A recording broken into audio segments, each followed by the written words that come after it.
Hey, You know guys. somebody struggles with heroin. I was a heroin addict for 13 years.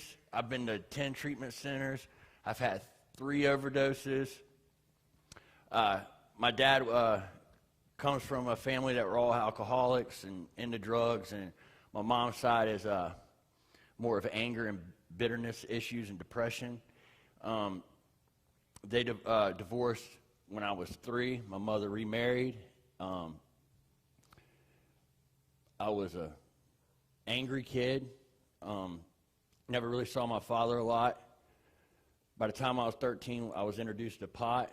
I started smoking that and liked it.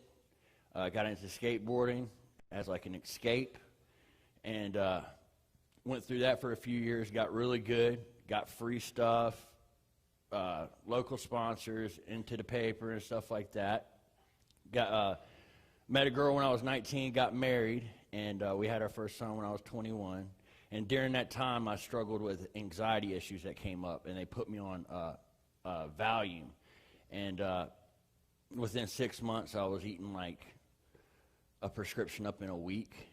And we ended up divorcing when I was 23. And I had a choice. I could go to my mom's or my dad's.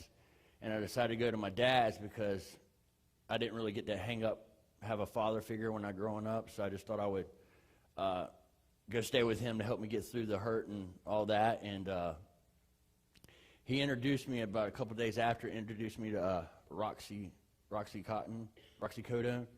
and made me really sick. Couldn't get off the couch because I've never taken anything besides just I smoked pot. That was all I've done. I never drank or anything. And with the next day, he said, it's not going to make you feel like that anymore. So I ended up taking another one, giving it a shot, and I fell in love. It was, all the hurts went away and everything. Within 6 months, I've already tried every drug there was, from cocaine, meth, and then I was introduced to heroin.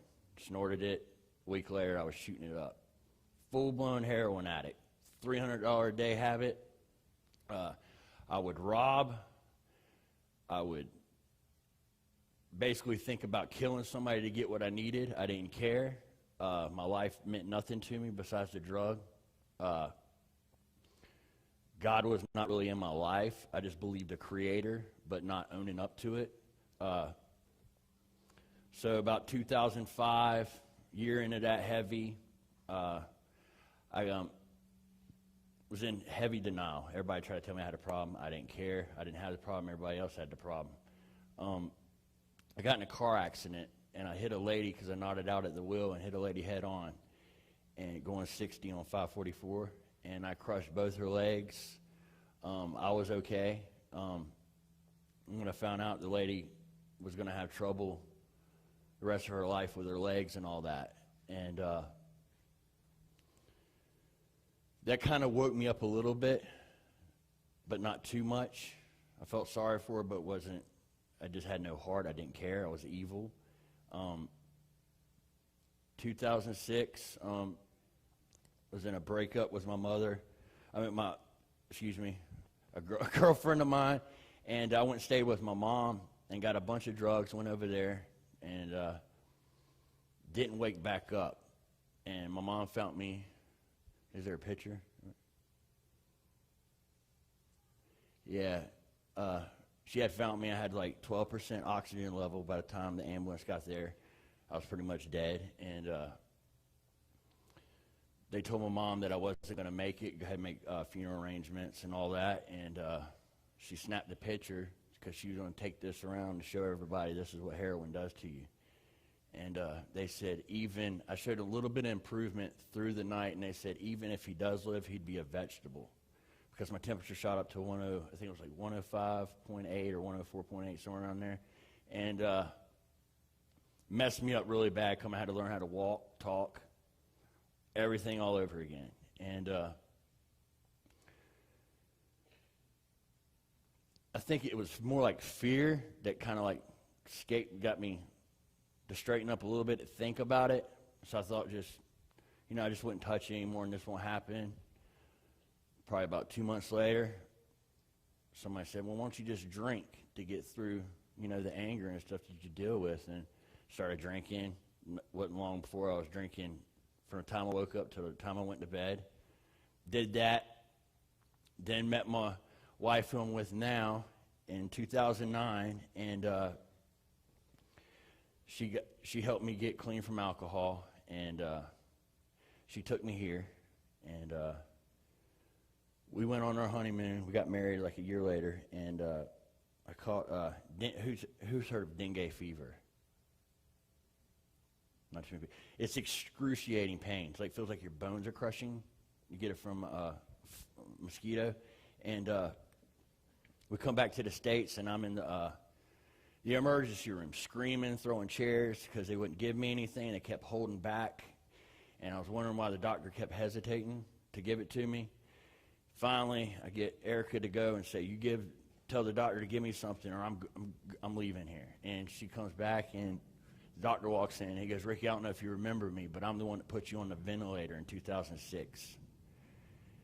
And didn't even register until, I think probably 3 months ago when Jeff was pointing that out. But I feel like that was God speaking right there, look, because he was like, are you sure you want to do this? You sure you want to go back down that road? And I said, just give it to me. I don't care.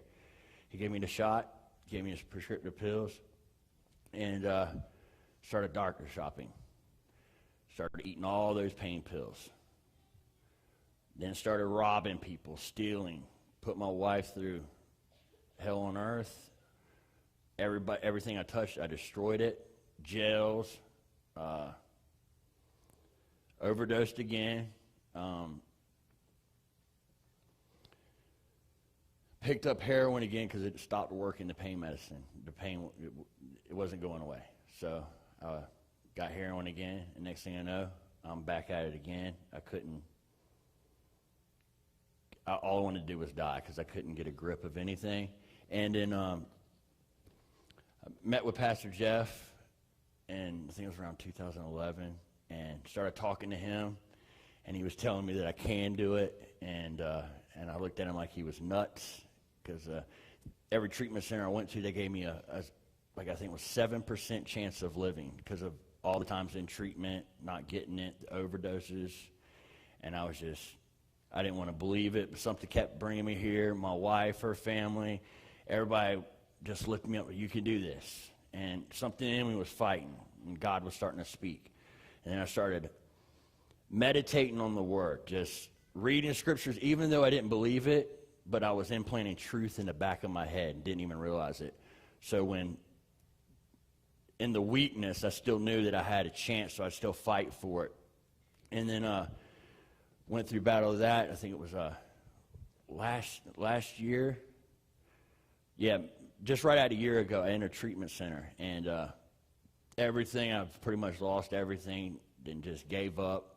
Went through some heavy withdrawals in there, and I just remember just saying, if you could just take one thing away from me, just take the addiction so I can feel like I can make it in life, because I was ready to die. I was ready to go that night. I felt like my skin was so cold, I'd crink up. And 2 days later, come to terms, I felt like the addiction just left. And I ended up leaving treatment early, and I've been clean 1 year. I haven't. Oh, man.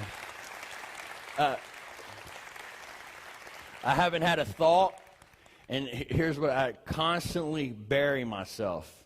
I read scripture constantly. People think I'm nuts. When I'm in a bad situation, I'll be walking through and quoting something. People look at me, but it's just me feeding myself like good things that I can set on. And then I meet with Jeff. Robbie is another mentor. I got these two guys. I stay away from all the people that are bad. That I used to do drugs with. I've lost 12 friends in 4 years from heroin. Just 4 in the past year. I lost a best friend of mine last year.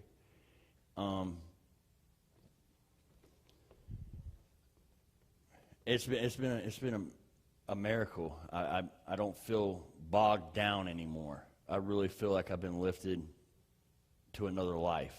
You see what I'm saying? And that's what I believe. I think if we just focus on, like Isaiah 64, was it 68 and 4 says that he's the potter and we're the clay. And if you can just picture that he's like shaping you from your old life to your new, creating you to get new, you know what I'm saying? To a new person. And I used to worry about the past catching up with me, all the evil stuff I did. I've done a lot of evil stuff. And there's a passage in Genesis 50 and 20. It says that whatever men meant for evil, God will mean it for good. He's the only one who can take all your wrong situations and make them a good situation, you know? And that's what I do, and I just get support, you know? And I appreciate it, and I love you guys. Thank you, Jeff. You come up.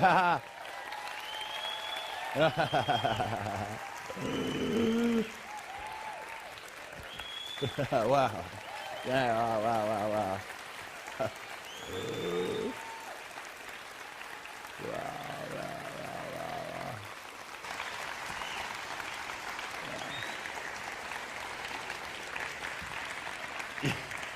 Thank you.